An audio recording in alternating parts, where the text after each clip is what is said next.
Hello guys, welcome back to part 7 of this affiliate marketing tutorial for beginners. Now in the part 5 of this training tutorial series, I talked about what is email marketing, and now in this training tutorial series, if you want to learn and how to avoid this email landing into spam, and especially after this Yahoo and Gmail updates in February 2024, as a bulk emailer or a mass emailer, you need to have your email authenticated. Now, what do you mean by email authenticated? Now, email authentication is nothing but having these 3 records. Now, what are the 3 records that needs to be inputted into your DNS settings? Now, that's what we're going to talk about in today's video.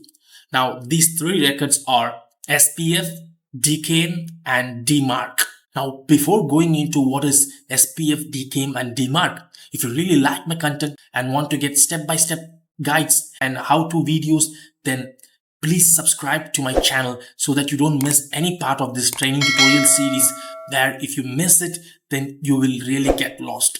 Now, why is email authentication important?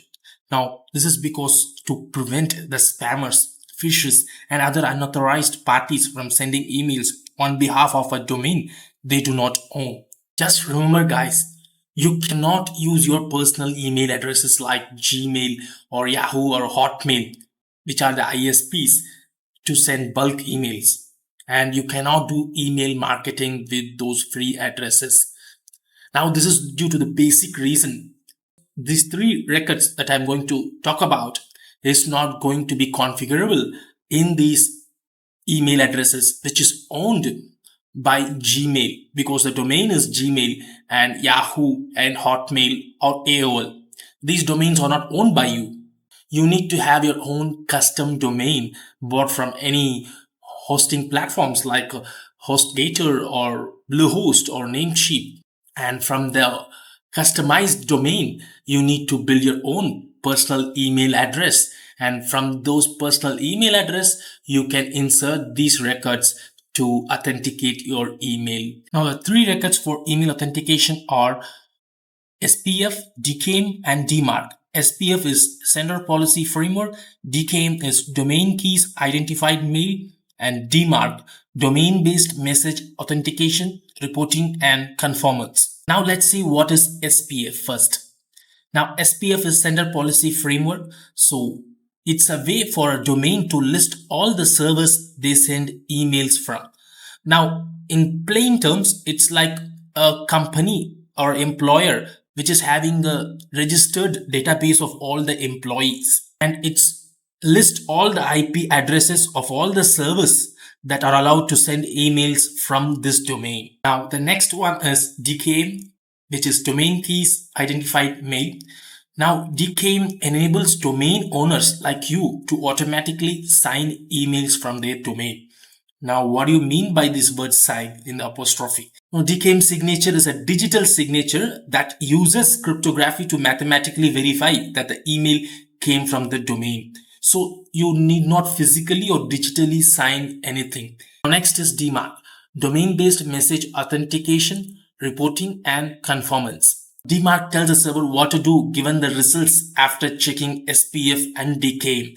Now, it will instruct the mail servers to either quarantine these emails that fail SPF or DKIM or both, to reject such emails or to deliver them.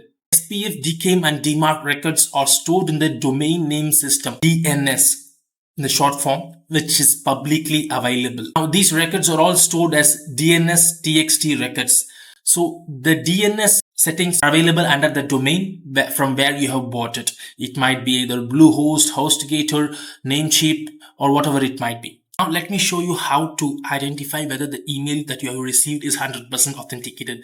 Now, I'm just logged into my email, Gmail. Now, when you go and click on any email that you have received over here, you can just go over here to the right and click on these 3 dots and then go and click on the Show Original. Now, when you click on here, you can see the SPF pass, DKIM pass, DMARC pass, which shows that this email address is 100% authenticated. Now, even if you see any one of these fail, then it is not 100% authenticated. So the sender has authenticated his email address. So email deliverability is the major concern right now, especially it is a talk of the town this year after the Gmail and Yahoo updates in February. So the very first thing that you need to do is get your email authenticated. Now, how do you get your email authenticated? So the very first step that you need to do is purchase a custom domain from either Bluehost or Namecheap or GoDaddy or HostGator. Go and buy a custom domain, and then with the custom domain, build a custom email address associated with that domain which you have bought. And from there, you need to enter your three records, which is SPF, DKIM, and DMARC, into the DNS settings of the HostGator or Bluehost or Namecheap or GoDaddy, whatever it might be. Now, if you feel all these technical setups and processes are a bit complicated, then go and watch my video over here, which will tell you step by step how to buy a domain, how to create a custom email address associated with the domain, and how to enter the DNS settings, or how to authenticate your email address and enter SPF, DKIM, and DMARC records. You can watch this video and you will get a real value out of it. So in the next part of this training series, I'm going to discuss about how to better your email deliverability, and please stay tuned and hit the subscribe button below in order to get your updates whenever I upload my videos. So with that being said, let's meet in the next part of this training series. Until then, bye.